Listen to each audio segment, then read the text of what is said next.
Swami Vivekananda, the renowned Indian philosopher and spiritual leader, left behind a legacy of powerful thoughts and ideas. Here are some of his short thoughts. Arise, awake, and stop not until the goal is achieved.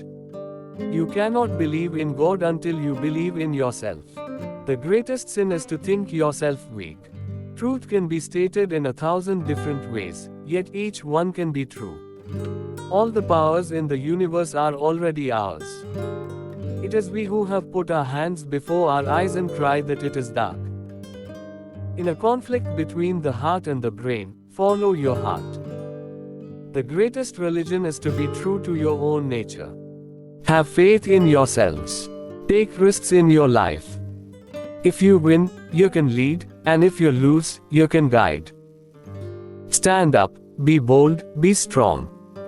Take the whole responsibility on your own shoulders, and know that you are the creator of your own destiny.